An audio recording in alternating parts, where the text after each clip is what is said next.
最近世間で大流行りの鬼滅の刃の聖地の一つとして有名になっている神社です。めちゃくちゃ面白いところ、興味深いところを紹介します。それは拝殿、本殿の数と位置です。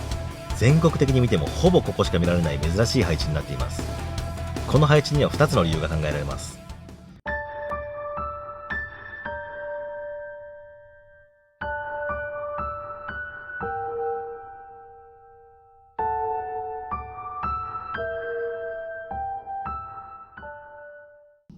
神社。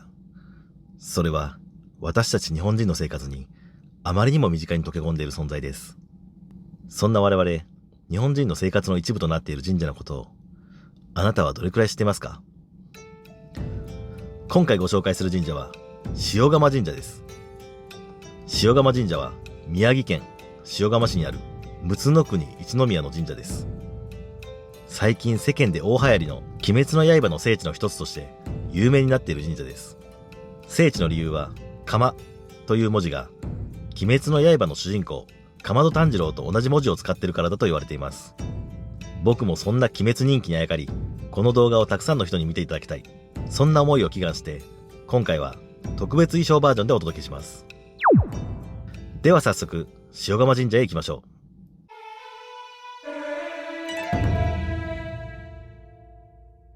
はい、やってきました。早速の洗礼ですね。表参道の階段がこれは厳しいです。めちゃくちゃ厳しい階段が続いています。衣装を鬼滅スタイルにしていてよかったです。いつものスタイルのミニスカートではパンツが見えてしまいますよね。一安心です。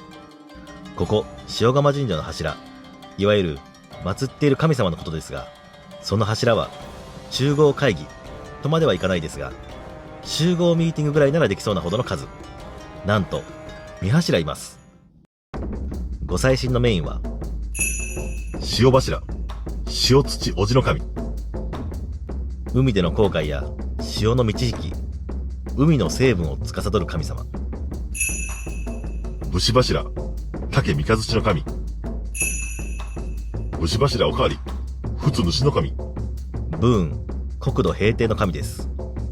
塩柱がいるだけあって、古代の塩製法を今に伝えるも塩焼き神事という塩柱ならではの神事があります。そんな長い歴史もありそうな塩釜神社、実は謎がとても多い神社なんですよ。謎は2つあります。1つ目、いつ創建されたのか具体的にはわからない。いやー、謎ですね。記録も残されていないそうです。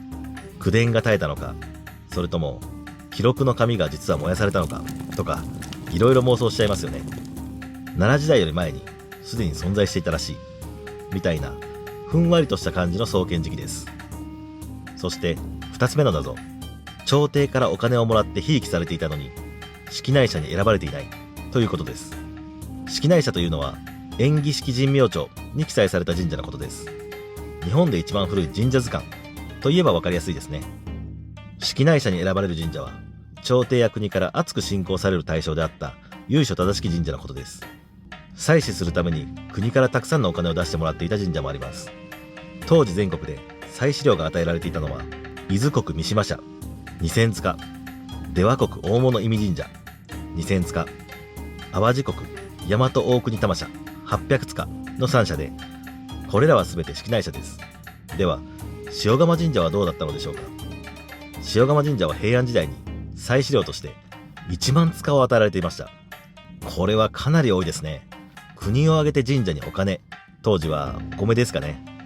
国はこれだけ大きな額を渡していたのに延喜式神明帳にも記載されず、その後も特に神社としての社格が大きく上がったりと恩恵を受けられてないという矛盾。一体なぜなんでしょうね。謎ですよね。謎だけではありませんよ。続いて塩釜神社のめちゃくちゃ面白いところ、興味深いところを紹介します。それは拝殿、本殿の数と位置です。皆さんが神社に行った時を頭に思い浮かべてください。鳥居をくぐり表参道を歩きます。そうすると正面に見えてくるのはお賽銭を入れてお願いをする拝殿ですね。そう、その神社での主催神はそこにいらっしゃるんですよ。そして拝殿からずれた別の場所に一緒に祀られている神様がいますね。ところがこの塩釜神社、表参道正面にいるのは主催神である塩土おじの神ではないんですよ。武士柱である竹三日月の神、仏主の神がいるんですよ。そして一つの拝殿の左宮が竹三日月の神、右宮に仏主の神という配置なんですね。そしてその奥の本殿は別々なんです。では主祭神はどこで祀られているのでしょうか。武士柱の二柱が祀られている右側へ行きましょう。そこには別宮があります。なんとここに主祭神である塩柱の塩土おじの神が祀られています。